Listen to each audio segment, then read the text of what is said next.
Fillon a dit autre chose, il a dit que la France n'était pas multiculturelle. Que dit l'élu de Trappes? C'est vrai ça? L'élu de Trappes, même l'élu de Brest ou l'élu Oui. non mais je veux dire de Lille ou de Rezé ou je n'en sais quoi. Mais je pense que François Fillon est dans une vision. Mais c'est moi par exemple, je suis breton, ça ne me remplit pas. Je suis socialiste, ça ne me remplit pas. J'ai été élevé en partie au Sénégal, ça ne me remplit pas. L'identité, c'est une narration. Ce qui est valable pour moi est valable pour la nation. La vision qu'a François Fillon de la nation française, elle s'arrête. C'est comme si l'horloge s'était arrêtée dans une époque qui serait un bout du XXe siècle, je ne sais quoi. Mais il y a le refus de la narration. Et moi, je récuse sa vision, mais qui est une vision très vieillotte. Je veux dire, elle est très vieillotte, très fermée de la France. La France, elle est ouverte depuis longtemps. Sans doute que cette ère-là, François Fillon ne l'a pas beaucoup respiré. Mais moi, je revendique la République métissée. Et la République métissée, c'est la France dans laquelle on vit.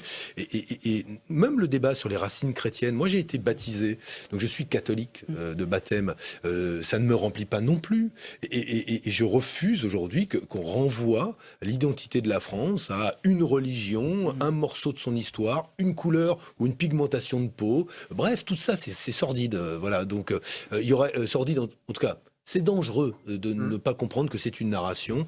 Donc, je trouve que, c'est pas ma France, en tout cas. C'est pas votre France, François Fillon. Non, c'est pas votre France. Si, il appartient. Il est une composante. Moi, je le revendique comme une composante de la France. Je ne le rejette pas.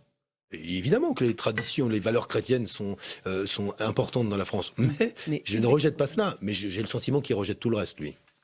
Alors, Benoît Hamon, le débat politique cette semaine s'est aussi invité à l'Assemblée, allant même jusqu'à provoquer un clash en commission.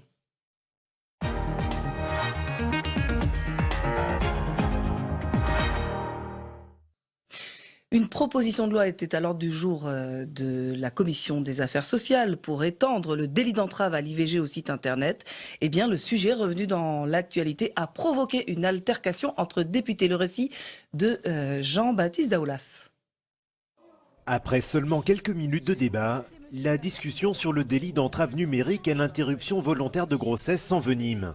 Il n'y a qu'à regarder la presse, messieurs. Bon. La porosité qu'il y a entre certains. Je demande, vous n'aurez la parole que quand je vous la donnerai. Vous êtes inscrit sur les temps de parole. Si vous continuez, je vous assure, je vous donne encore 2 minutes. Les insultes fusent sur les bancs de la droite. Monsieur Jacquat, je suspends la séance et on reprendra à 12h15. La séance est suspendue pendant 2h30. Comme Denis Jacquat, les élus Les Républicains reprochent aux socialistes d'instrumentaliser l'interruption volontaire de grossesse dans le contexte de la primaire de la droite et du centre. Moi, en écartant les bras, je me vois encore. Je me dis, mais qui c'est ce con-là? C'est une façon, je dirais, très gentille et non méchante. Mais parce que pour moi c'est important. Ça fait très longtemps que je suis à la Commission des affaires sociales. Je suis depuis longtemps les textes sur le social et le domaine sanitaire. La Commission, c'est un lieu de travail. Ce n'est pas un lieu de politique politicienne. Mais pour la présidente PS de la Commission, aucune arrière-pensée politique dans un calendrier parlementaire élaboré il y a déjà plusieurs semaines. Rien ne laissait prévoir qu'Alain Juppé et François Fillon se déchireraient sur l'IVG dans la primaire. C'est tombé là parce que la législature se termine et que des niches parlementaires, des différents groupes d'ailleurs, deviennent de moins en moins nombreuses par définition. Et le groupe socialiste l'a mis dans une niche qui va être le 1er décembre, le jeudi 1er décembre. Et nous, forcément, on en discute une semaine avant en commission. Il n'y a rien d'extraordinaire. Les travaux ont repris en fin de matinée, sans les députés républicains qui ont boycotté la séance. Le délit d'entrave numérique à l'IVG a finalement été voté. Il sera discuté dans l'hémicycle le 1er décembre. Benoît Hamon, ça vous inspire quoi ce genre d'incident? On ne peut plus discuter sereinement de rien, en tout cas pas de sujet d'actualité comme ça en commission. Il y a une forme de tension qui est liée à la période, c'est l'élection présidentielle, mais le sujet de l'IVG est un sujet sérieux. Là, c'était quand même un clash. Oui, mais c'est un clash qui se fonde sur quoi? Sur le fait qu'il existe des sites internet qui vont donner des informations fausses sur l'IVG, qu'on soit contre l'IVG, c'est une opinion. Je la respecte, je suis radicalement opposé à cette position, mais elle existe. Et ça, personne n'empêche quelqu'un de dire qu'il est contre l'IVG, mais que des sites internet donnent des fausses informations et au prétexte d'informer sur l'IVG, en fait...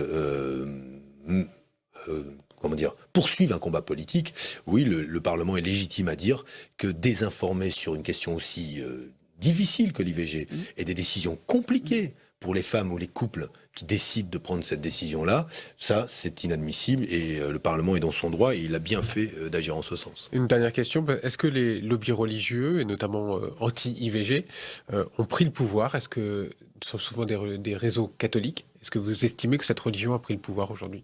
Ah non, je ne pense pas que la religion catholique ait pris le pouvoir, qu'elle soit très influente, notamment un certain nombre de question, segments bien entendu. les plus durs, vous l'avez vu sur la campagne de prévention du VIH.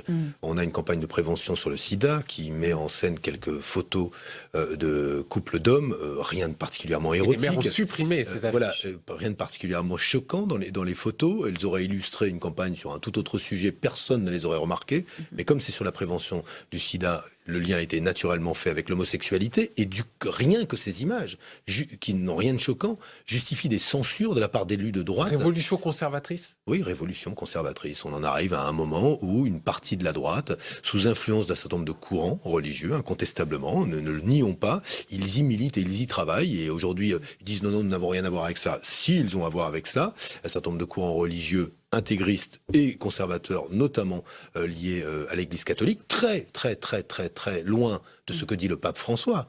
Ce qui me frappe, moi, aujourd'hui, c'est que ceux qui influencent et se laissent le débat politique à droite sont pas du tout en phase avec l'ouverture au monde, l'ouverture aux autres, qui est celle du pape François. C'est quand même, on a de ce point de vue-là une évolution en France dans la communauté, une partie de la communauté catholique, qui est significative, comme dans la vie politique, qui a une radicalisation à droite, quoi.